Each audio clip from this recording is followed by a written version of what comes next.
Doctor Zayedur Rahman Zayed from Zayed স্টেক এবং আমাকে যারা দেখছেন এবং শুনছেন, আসসালামু আলাইকুম এবং অনন্ত শুভকামনা সবার জন্য। Doctor Zayed, I'll assume that I'm talking to you in person. আমি ধরে নিচ্ছি যে আপনার সঙ্গে আমি ব্যক্তিগতভাবে কথা বলছি, পার্সন টু পার্সন। তাতে করে আমার কথা বলতে সহজ হয়, আমি বেশি কমফোর্টেবল ফিল করি।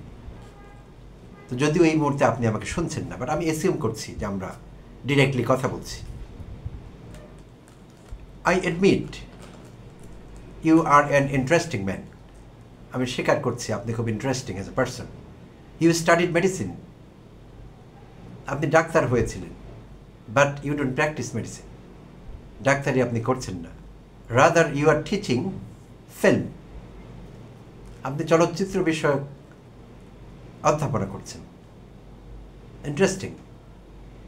So that indicates you are capable of thinking out of the box. But সাম্প্রতিককালের আপনার কিছু ভিডিও কন্টেন্ট আমার নজরে এসেছে, আর তাতে করে আমার কাছে মনে হয়েছে, আমিও একটু কনফিউজড হয়ে গিয়েছি। আপনার আগের যে আইডেন্টিটির কথা আমি বলছিলাম, you are capable of thinking out of the box, তো ওই আইডেন্টিটিকে একটু প্রশ্নের মুখে ফেলে দেয় আপনার কিছু ভিডিও কন্টেন্ট। তা আমার জন্য কনফিউশন ক্রিয়েট করেছে বিষয়টি। তো তাই ভাবছি যে আমি এই ভিডিওতে অ্যাড্রেস করব বিষয়গুলো, বিশেষভাবে আপনার সেনা প্রধান এবং আমাদের সেনাবাহিনী নিয়ে করা কয়েকটি কন্টেন্ট। তা আমি লক্ষ্য করছি যে আপনি নানাভাবে সেনা প্রধানকে গ্লোরিফাই করবার চেষ্টা করছেন, তাকে মহিমান্বিত করবার চেষ্টা করছেন। আপনি আমাদের বোঝাবার চেষ্টা করছেন, আপনার দর্শক শ্রোতাদের, যে general Wakeruzzaman is somebody extraordinary, এরকমটি বোঝাবার চেষ্টা করছেন। আমার কাছে তেমনটি মনে হয়েছে। বিশেষভাবে কথা বলবো দুটো বিশেষ ভিডিও কন্টেন্ট নিয়ে, যার টাইটেল ছিল দুদিন আগে করা একটি, তৃতীয় দিনে বোধহয় পড়েছে, অভিযুক্ত সেনা অফিসার দিয়ে আবারও সেনাপ্রধানকে টার্গেট। 11 মিনিটের এই ভিডিওতে আপনি কথা বলেছেন সেনাপ্রধানকে নিয়ে, অভিযুক্ত সেনা অফিসার দিয়ে আবারও সেনাপ্রধানকে টার্গেট। আরেকটি ভিডিও দুদিনে পড়েছে, সেটি টাইটেল হলো সেনাপ্রধানের সাথে সরকার ও জনগণকে মুখোমুখি করার চেষ্টা। সেনাবাহিনীর সাথে সরকার ও জনগণকে মুখোমুখি করার চেষ্টা। তো এই দুটো ভিডিওতে আমি যেটি লক্ষ্য করলাম, আপনি সেনাপ্রধানের গুণগান গেয়েছেন নানাভাবে এবং অন্য অনেককে প্রতিপক্ষ বানিয়েছেন সেনাবাহিনীর এবং সেনাপ্রধানের।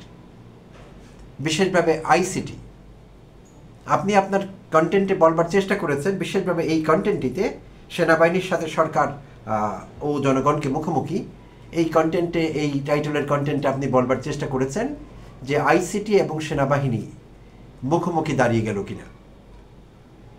তো আমার কাছে যেটি মনে হয়েছে এই কন্টেন্ট শুনবার পর, আপনি দাঁড় করিয়ে দিচ্ছেন আইসিটি এবং সেনাবাহিনীকে মুখোমুখি, এইটি আমার কাছে মনে হয়েছে। আর আপনার কাছে মনে হয়েছিল ওই দুটো মুখোমুখি হয়ে গেল কিনা কোনো এক পক্ষের ভুল পদক্ষেপের কারণে। এবং আপনি আইসিটিকে ইন্ডিকেট করে কথা বলেছেন এবং নাম নিয়েছেন চিফ প্রসিকিউটর জনাব তাজুল ইসলামের। তাজুল ইসলামের কিছু বক্তব্য, যেই বক্তব্যে তিনি আরও সহনশীল হতে পারতেন, আরও ধৈর্যশীল হতে পারতেন, আরও ওয়েল কনসিডার্ড হতে পারত তার বক্তব্য, তার মন্তব্য সেনাবাহিনী সম্পর্কে, এরকম বক্তব্য আপনি রেখেছেন। তো যেটি বোঝা গেল প্রকারান্তরে আপনি আইসিটির উপর দৌড় দেবার চেষ্টা করেছেন, যে যদি আইসিটি এবং সেনাবাহিনী মুখোমুখি হয়ে যায় সেজন্য আইসিটি দায়ী। আর যেই প্রসঙ্গে আমরা পুরো বিষয়টির অবতারণা করছি, আপনি করেছেন এবং আমি করছি, প্রিয় দর্শক, সেটি তো জানাই আছে। 15 জন সেনা কর্মকর্তা এখন হেফাজতে আছেন, সেনা হেফাজতে। আর আমরা জানি না এখনও, যদিও দেখেছি যে একটি সাব জেল ঘোষণা করা হয়েছে বাসার রোডে, MES বিল্ডিং 54-এ একটি সাব জেল ঘোষণা করা হয়েছে, যেখানে সেনা কর্মকর্তারা এই হেফাজতে থাকা 15 জন সেখানে থাকবেন। তো এইটি নিয়েই মূলত কথা হয়েছে। জনাব তাজুল ইসলাম, যিনি আইসিটি বা আন্তর্জাতিক অপরাধ ট্রাইব্যুনালের চিফ প্রসিকিউটর, তিনি রিয়্যাক্ট করেছেন। তিনি বলবার চেষ্টা করেছেন গণমাধ্যমে, সাংবাদিকদের কাছে, যে এইটি কোর্টের এখতিয়ার। কোর্ট যখন তাদের বিরুদ্ধে গ্রেপ্তারি পরোয়ানা জারি করেছে, তারা গ্রেপ্তার হবেন এই আলোচিত বা কথিত সেনা কর্মকর্তারা যাদের বিরুদ্ধে মানবতা বিরোধী অপরাধ প্রমাণিত হয়েছে তদন্ত সাপেক্ষে এবং চার্জশিট দাখিল করা হয়েছে। তাদের বিষয়ে আদালত সিদ্ধান্ত নেবেন তারা কোথায় থাকবেন, কোনো প্রচলিত আমাদের যে কারা সিস্টেম আছে সেখানে থাকবেন নাকি ভিন্ন কোনো বাড়িতে থাকবেন, এই সিদ্ধান্ত আইসিটির। এই কথাটি কিন্তু বলবার চেষ্টা করেছেন জনাব তাজুল ইসলাম সাহেব, এর বাইরে তেমন কিছু তিনি বলেননি, মূল কথা এটি। আর তিনি বলবার চেষ্টা করেছেন যে সাব জেলের বিষয়টি তিনি জানেন না, নাও তো জানতে পারেন।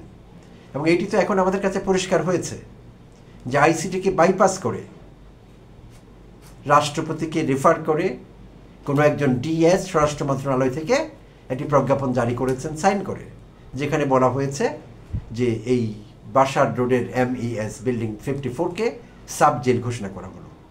তো আইসিটির বক্তব্যে, যেহেতু আইসিটির চিফ প্রসিকিউটর জনাব তাজুল ইসলাম, তার বক্তব্য মানে আইসিটির বক্তব্য, তো আইসিটির বক্তব্যে প্রমাণিত হলো তারা এই বিষয়টির সঙ্গে সংযুক্ত নন, তারা সম্পৃক্ত নন এবং তারা জানেন না বিষয়টি। তার মানে একটি বিশাল কনফিউশন ক্রিয়েট করা হয়েছে এবং এটি করা হয়েছে সেনাবাহিনীর পক্ষ থেকে।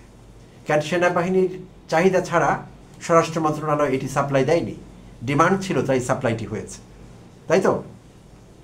তাহলে জনাব তাজুল ইসলাম ভুল কিছু বলেননি, তিনি জানতেন না বলেছেন, কারণ তাদেরকে জানিয়ে করা হয়নি।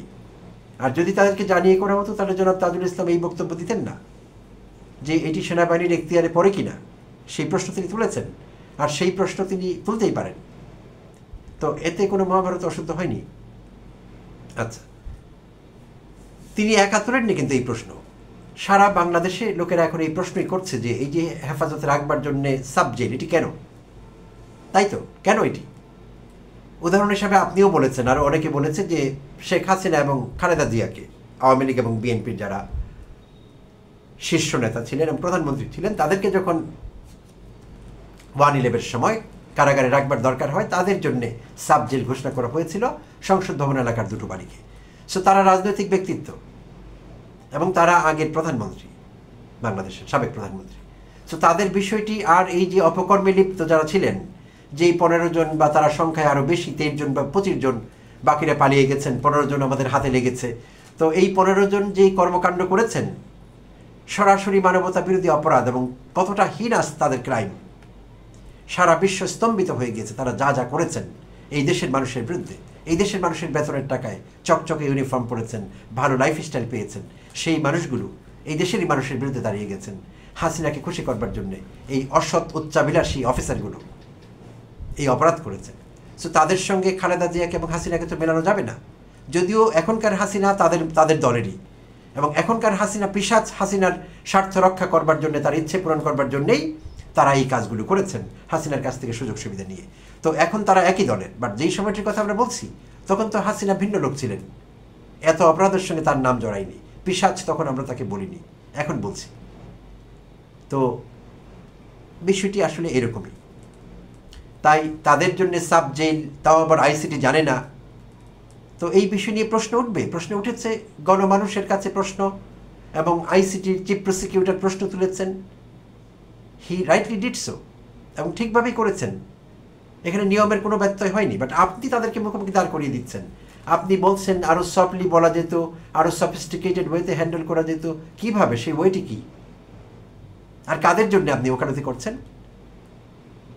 বিশ্বের নিকৃষ্ট পিশাচদের জন্যে। তাদের অপরাধ যখন আমরা দেখি, যে ডকুমেন্টারি তৈরি করে আইসিটিতে সাবমিট করা হয়েছে, গোম কমিশন যে ডকুমেন্টারি তৈরি করেছে, নিশ্চয়ই আপনি দেখেছেন। কোনো মানুষ সুস্থ থাকতে পারে সেগুলো দেখলে, সেগুলো জানলে? পিশাচ তো এর চেয়ে জঘন্য হয় না। সেই মানুষদের আরামায়েশে রাখবার জন্যে আইসিটিকে বাইপাস করে, হাইকোর্টের মর্যাদা সম্পন্ন একটি কোর্টকে বাইপাস করে সেখানে সাব জেল ঘোষণা করা হয়। আপনি তার পক্ষে ওকালতি করতে এসছেন? চমৎকার, মুগ্ধ হলাম আপনার বিচার বুদ্ধিতে। আচ্ছা, এইবার আপনি বলার চেষ্টা করছেন যে সেনাবাহিনীকে টার্গেট করছে এইসব অফিসারদেরকে কেন্দ্র করে। এইসব অফিসারদের চালান কে চালান? তাদের লিডার কে? ওয়াকারুজ্জামান। তাদেরকে বাঁচাবার চেষ্টা কে করছে? এই যে গত বুধবার দিন তাদের বিরুদ্ধে পরোয়ানা জারি হবার আগে তাদেরকে বাঁচাবার কি চেষ্টা করেছিল? ওয়াকারুজ্জামান যাননি জায়গায় জায়গায়, তিনি চেষ্টা করেননি, তিনি অধ্যাপক ইউনূসকে পার্সোনালি অ্যাপ্রোচ করেননি, প্রধান বিচারপতিকে অ্যাপ্রোচ করেননি? কি ফলাফল তিনি পেয়েছেন? তাদেরকে বাঁচাবার চেষ্টা সফল হয়েছে? হয়নি। চেষ্টা তো তিনি করেছেন। তাহলে যেই মানুষটি এই পিশাচদের বাঁচাবার চেষ্টা করেছেন তিনি কোন ভালো মানুষ? কাজে তাকে লোকেরা পচাবে না, তাকে লোকেরা ডিমিন করবে না, তাকে ডিফেম করবে না, এটা আপনি কি করে আশা করেন? হাজার হাজার মানুষ, যেসব পরিবারগুলো ভিকটিম হয়েছে, তারা ওয়াকারকে কোন চোখে দেখবে? সেলুট করবে ওয়াকারকে? আপনি করতে পারেন, তারা তো করবে না। তারা তো পিশাচের চাইতে বড় কিছু মনে করবে না, কারণ তিনি পিশাচদের আশ্রয় প্রশ্রয় দিয়েছেন এবং পিশাচদের বাঁচাবার চেষ্টা করেছেন। সেই চেষ্টায় ব্যর্থ হয়েছেন, এখন আবার সাব জেল বানিয়েছেন। অর্থাৎ চেষ্টা বন্ধ হয়নি। তাদেরকে আরামায়েশ নিশ্চিত করা, অপরাধ থেকে বাঁচাবার চেষ্টা করা, তাদেরকে ইন্ডেমনিটি দেওয়া, যত রকমভাবে করা সম্ভব সব চেষ্টাই তিনি করেছেন এবং করছেন। আচ্ছা, তো ওয়াকার এত ভালো মানুষ, আপনি আবার পাশাপাশি বলবার চেষ্টা করছেন যে পুরো সেনাবাহিনীকেই আমরা স্টিগমাটাইজ করছি, অনেক লোক করছে। মোটেই বিষয়টি এরকম না। যারা যারা ওয়াকারকে নিয়ে কথা বলছে, যারা যারা এই পিশাচ, নরপিশাচ, মানবাধিকার লঙ্ঘনকারী অফিসারদের নিয়ে কথা বলছে, যারা সেনাবাহিনীর একটি ক্ষুদ্রাংশ, ছোট্ট একটি অংশ, তারা কখনোই পুরো সেনাবাহিনীকে ডিমেন করছে না, ডিফেম করছে না। তারা সবসময় পাশাপাশি বলবার চেষ্টা করছে যে আমরা সেনাবাহিনীকে ভালোবাসি, সেনাবাহিনীর জওয়ানদের ভালোবাসি, অন্যান্য দেশপ্রেমিক অফিসারদের ভালোবাসি, কিন্তু এই পিশাচদের ভালোবাসি না। তাহলে দুটো কি এক হলো? আপনি এক করে দিচ্ছেন দুটো, অন্য মানুষ তো ভেদ বিচার করতে পারছে, তারা তো তাদের বাদ দিয়ে কথা বলছে। আমি আমার কন্টেন্ট, আমার চ্যানেল থেকে কন্টেন্ট বানিয়েছি, আমিও ওয়াকারুজ্জামানের বিরোধিতা করেছি, তার সমালোচনা করেছি। আমি তো কখনো সেনাবাহিনীর বিরুদ্ধে একটি কথাও বলিনি। আমি রেসপেক্টফুলি কথা বলেছি তাদের সম্পর্কে, এখনও বলছি। আমাদের সেনাবাহিনীকে আমি রেসপেক্ট করি, প্রতিটি দেশপ্রেমিক নাগরিক সেনাবাহিনীকে রেসপেক্ট করে, সেনাবাহিনীকে ভালোবাসে, জওয়ানদের ভালোবাসি, আমরা অফিসারদের ভালোবাসি, কিন্তু কোনো পিশাচকে তো ভালোবাসতে পারবো না। এত ঠেকা তো আমাদের পড়েনি। আপনি মিলিয়ে দিচ্ছেন দুটো বিষয়। জনগণ ভেদ বিচার করছে আর আপনি বোঝাচ্ছেন কেউ ভেদ বিচার করছে না, সেনাবাহিনীকে ডিফেম করা হচ্ছে। মোটেই বিষয়টি এরকম না, সেনাবাহিনীকে ডিফেম করা হচ্ছে না। হ্যাঁ, আজ তো সেনাবাহিনীর উপর লাগছে এই পিশাচদের কর্মকাণ্ডের কারণে, এবং শুধু সেখানেই থেমে যায়নি, এই পিশাচদের বাঁচাবার চেষ্টা হচ্ছে সর্বোচ্চ পর্যায় থেকে। সেনাপ্রধান himself is involved in the process. তাহলে আজ তো লাগবে সেনাবাহিনীর গায়ে, এই যখন কর্মকাণ্ড আজ লাগবে, কিন্তু ডিফেম করা হচ্ছে না, মোটেই না। আপনি বলছেন সে কথা। আর যে ওয়াকারের আপনি সুনাম করেন, আপনি বলছেন আপনার কন্টেন্টে যে সে অভ্যুত্থানের সময় ছাত্র জনতার পাশে দাঁড়িয়েছিল, এটি তো আপনি একবারও বলেননি। আপনার আরও কন্টেন্টও সেনাবাহিনী এবং সেনাপ্রধান নিয়ে বক্তব্য আছে। কোনো কন্টেন্টে আমার যদ্দূর মনে পড়ে আপনি তো একবারের জন্য সেনাপ্রধানের কোনো সমালোচনা করেননি, তার খারাপ দিকগুলো কোনো কিছুতে আপনি তুলে আনেননি। হ্যাঁ, ছাত্র জনতার পাশে তিনি দাঁড়িয়েছিলেন, সেনাবাহিনী মাঠে দাঁড়িয়েছিল ছাত্র জনতার পক্ষে, কিন্তু তার আগের ভূমিকা কি? তার আগে সেনাবাহিনী জনতার উপর, ছাত্র জনতার উপর গুলি করেনি। কার হুকুমে করেছিল সেটা? তখন সুপিরিয়র কমান্ড রেসপন্সিবিলিটি কার উপর যায়? ওয়াকারুজ্জামানের উপরই তো যায়। আর যখন বিভিন্ন ক্যান্টনমেন্ট থেকে ডিজিটালি যুক্ত হয়ে ওয়াকারের সঙ্গে বৈঠক করছিলেন অফিসাররা হাসিনা পালিয়ে যাবার আগে, তখন জুনিয়র অফিসার যত ছিলেন, কমিশন অফিসার যারা জুনিয়র ছিলেন, ক্যাপ্টেন এন্ড অনওয়ার্ড, তারা ওয়াকারকে সমর্থন করেননি। তারা বলেছেন যে আমরা হাসিনার কথায় আমাদের জনতা, আমাদের ছাত্র ভাই বোন, আমাদের ছাত্র জনতার উপর আমরা গুলি করতে পারবো না। তারা সরাসরি অস্বীকার করেছিল। ওয়াকারকে তারা বলেছে করা যাবে না। ওয়াকার কি হাসতে হাসতে খুশি হয়ে ছাত্র জনতার সঙ্গে যোগ দিয়ে দিয়েছে? মোটেই না। সেনাবাহিনী চায়নি সেটি, আমাদের জওয়ান ভাইরা, আমাদের জওয়ান বোনরা, অফিসাররা কেউ চায়নি। তারা বিরোধিতা করেছিল জনতার উপর গুলি করবার, এবং জনতার বিরুদ্ধে দাঁড়াবার বিষয়টিকে তারা তীব্রভাবে বিরোধিতা করেছিল। তা ওয়াকারুজ্জামানের কি এর বাইরে যাবার কোনো সুযোগ ছিল? আপনি যে তাকে মহিমান্বিত করবার চেষ্টা করছেন যে তিনি পাওয়ারফুল ছিলেন, তিনি চাইলে অনেক কিছু করতে পারতেন, তিনি পারতেন না করতে। কোনোভাবে তার পক্ষে সম্ভব ছিল না ছাত্র জনতার বিরুদ্ধে গিয়ে জনগণের বুকে গুলি চালানো, তার পক্ষে সম্ভব ছিল না। এই সত্যকে আপনি অনুধাবন করবার চেষ্টাই করেননি।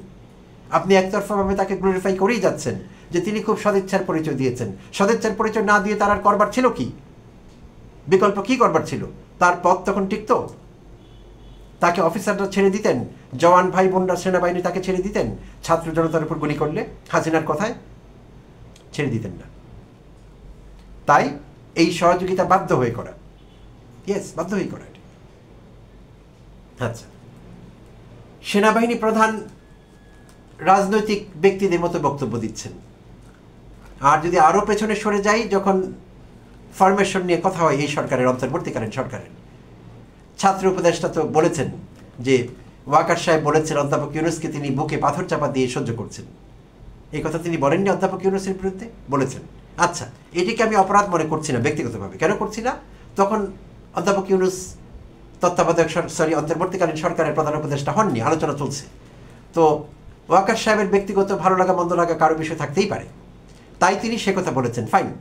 তাহলে সেই লোকটি যখন অন্তর্বর্তীকালীন সরকারের প্রধান হলেন, তখন ওয়াকারের তার প্রতি তার অ্যাটিটিউড, তার কোঅপারেশনের লেভেলটা কি পুরো দেশ প্রত্যক্ষ করছে, আপনি শুধু করেননি। কোন লেভেলে তার সহযোগিতা? তিনি অনেকবার উল্লেখ করেছেন আমি এবং আমার সেনাবাহিনী সরকারকে সহযোগিতা করছে। সরকারকে সহযোগিতা না করে তার কাজটি কি? তিনি সেনাবাহিনীর প্রধান হন আর যেই হন, তিনি প্রজাতন্ত্রের কর্মচারী দিন শেষে। তো প্রজাতন্ত্রের কর্মচারী সরকার প্রধানকে সাহায্য করবেন, এটি তো তার কাজ। এটি বলাই তো তার জন্য অশোভন, এমন কথা বলা অশোভন যে আমি সহযোগিতা করছি। অবশ্যই তিনি সহযোগিতা করবেন, এর বাইরে তিনি করবেন কি? করবার আছে কি তার? আচ্ছা, ওই চ্যাপ্টার বাদ দিয়ে দিলাম, তিনি তাকে পছন্দ করেছেন করেননি। এবং তার সহযোগিতার নমুনাটি কি?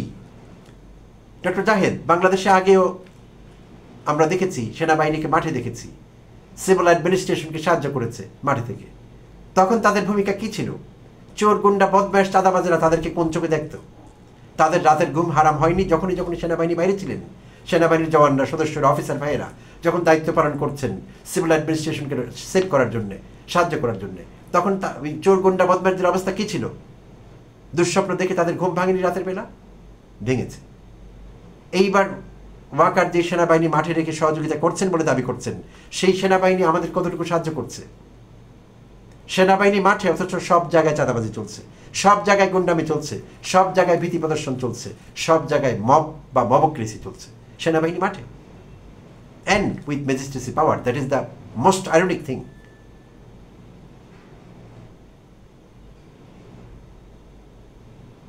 ম্যাজিস্ট্রেসি পাওয়ার আছে তাদের, কিন্তু তাদের কোনো অ্যাকশন আমরা দেখিনি। তার মানে কি? আপনি সহযোগিতা করছেন বলে দাবি করছেন, কিন্তু ইন ট্রু সেন্স আপনি সহযোগিতা করছেন না। আপনি তাদের থামিয়ে রেখেছেন যে কিছুই করবার দরকার নেই, তোমরা মাঠে থাকো আর দেখো, আর কিছুই করবার নেই, তাই তো? না হলে সেনাবাহিনী মাঠে থাকবে, অথচ অপরাধগুলো ডাবল ট্রিপল কোয়াড্রুপল হয়ে যাচ্ছে, চাঁদাবাজি গুন্ডামি যত রকমের আছে। কিভাবে? How is it possible? কোনো অবস্থায় পসিবল না। তাহলে এই ওয়াকারের সাহায্য এবং সহযোগিতা। আচ্ছা, আর সব ইস্যুতে তিনি কথা বলেছেন, নির্বাচনী টাইম ফ্রেম তিনি ঘোষণা করেছেন, 1.5 বছরের মধ্যে হয়ে যেতে হবে, ডিসেম্বরের মধ্যে হয়ে যেতে হবে, নির্বাচিত সরকারই এটি করতে পারে। তিনি রাখাইন নিয়ে কথা বলেছেন, বন্দর নিয়ে কথা বলেছেন, সব ইস্যুতে তিনি বক্তৃতা দিয়েছেন। কেন? তাকে সেই ক্ষমতা কে দিয়েছে? সেনাপ্রধানকে সেই ক্ষমতা কে দিয়েছে? সরকারের এইসব ইস্যুতে কথা বলার, অপিনিয়ন দেওয়ার তাকে ক্ষমতা কে দিয়েছে?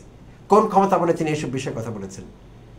তিনি তার অধিকার লঙ্ঘন করেননি, তার জুরিসডিকশন ছাড়িয়ে যাননি, সীমা লঙ্ঘন করেননি, এগুলোতে করেছেন নিঃসন্দেহে। আপনার কাছে মনে হয়নি, বাট করেছেন। আচ্ছা, তিনি পিলখানা সম্পর্কে সবচাইতে ভয়ঙ্কর কথাটি বলেছেন। তিনি বলেছেন পিলখানা হত্যাকাণ্ড বিডিআর সদস্যরাই ঘটিয়েছে, ফুল স্টপ, এরপরে কোনো কথা নেই। যখন পিলখানা বিষয়ে একটি তদন্ত কমিশন চলমান, তাদের কার্যক্রম চলমান আছে, তদন্ত কাজ চলছে, তখন তিনি কি করে এই বক্তব্য রাখেন? এটি তো ক্রাইমের পর্যায়ে পড়ে। অফেন্স বলা যাবে না, ইটস আ ক্রাইম। সরকারের গঠিত একটি কমিশন এই বিষয়ে তদন্ত করছে, আর তিনি বলছেন তিনি হাসিনার মতো রায় দিয়ে দিচ্ছেন। কারণ হাসিনা আমলে আওয়ামী লীগের পুরো সময়টা আমরা দেখেছি, যখন দেশে কোনো হিনাস ক্রাইম হয়েছে, বড় কোনো অঘটন ঘটেছে, তদন্তের আগে হাসিনা বলে দিয়েছে এটি বিএনপি জামায়াতের কাজ। তাহলে হাসিনার অধীনে নিযুক্ত কমিশন, এনকোয়ারি কমিটি বা যেসব তদন্ত কমিটি গঠিত হয়েছে, সেই সব কমিটির হাসিনার বক্তব্যের বাইরে যাবার সুযোগ কীভাবে ছিল? কোথায় ছিল? ওয়াকারকে একই কাজ করেননি? তিনি কি করে এরকম বক্তব্য দিলেন যে বিডিআর জওয়ানরাই হত্যাকাণ্ড সংগঠন করেছে, ফুল স্টপ, এরপরে কোনো কথা নেই? কে দিয়েছে ওনাকে এই ক্ষমতা এবং অধিকার এগুলো বলবার? চূড়ান্ত ধৃষ্টতা তিনি দেখাননি, এগুলো বলে দেখিয়েছে। আপনার কাছে মনে হয়নি কোনো কন্টেন্টে আপনি এই সাইডগুলো নিয়ে কথা বলেননি? আপনি শুধু তাকে মহিয়ান করবার চেষ্টা করেছেন, মহিমান্বিত করবার চেষ্টা করেছেন, আর কিছুই করেননি। আচ্ছা, তিনি তার এক বক্তব্যে অধ্যাপক ইউনূসকে অ্যাড্রেস করছিলেন, অন্তর্বর্তীকালীন সরকারের প্রধান উপদেষ্টা অধ্যাপক ডক্টর মোহাম্মদ ইউনূসকে অ্যাড্রেস করছিলেন। আমি অধ্যাপক ইউনূসকে বলেছি, তার কি অধ্যাপক ইউনূসকে এইভাবে অ্যাড্রেস করতে পারবার কথা? প্রটোকলে যায় এমনটি? ওয়ারেন্ট অফ প্রেসিডেন্স অনুযায়ী তার র্যাঙ্কিং কোথায়? তার জায়গা কোথায় আর অধ্যাপক ইউনূসের জায়গা কোথায়? তিনি কি এমন কথা বলতে পারেন অধ্যাপক ইউনূসকে আমি বলেছি? এখানে সম্বোধন কোথায়? প্রকৃত সম্বোধনটি কি হওয়া দরকার ছিল? অধ্যাপক ইউনূস, এইসব কোনো বিষয় নিয়ে আপনি কথা বলেননি কখনো। আপনি অনেক বিষয় বিশ্লেষণ করেন, ভালো বলেন আপনি, এবং আপনি নলেজ রাখেন অনেক বিষয়ে, কথা বলেন ইন ডেপথ, আমি নোটিস করেছি, এবং আমি আগের একটা কন্টেন্টে আমি আপনার প্রশংসা করেছি। কিন্তু এই বিষয়ে আপনি পুরো এড়িয়ে গেছেন।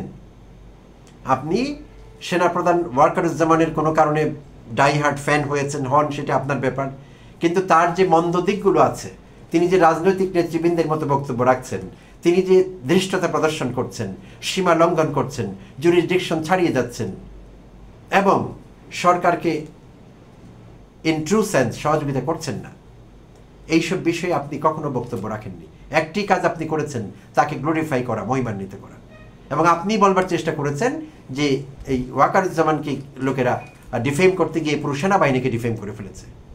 মিস্টার জাহেদ, এখানে কিছু বাস্তবতা আছে। হাসিনা 15 বছর যে অত্যাচার এই দেশের মানুষের উপর করেছে, বিশেষভাবে আপনার দল বিএনপির নেতাকর্মীর উপর করেছে, জামায়াতের নেতাকর্মীর উপর করেছে, অন্যান্য ভিন্ন মতাবলম্বীদের উপর করেছে, ছাত্র জনতার উপর করেছে। 15 বছর যে অমানসিক নির্যাতন, নজিরবিহীন নির্বাচন এই দেশের মানুষের উপর হাসিনা করেছে, সেই হাসিনার আত্মীয় ওয়াকারুজ্জামান,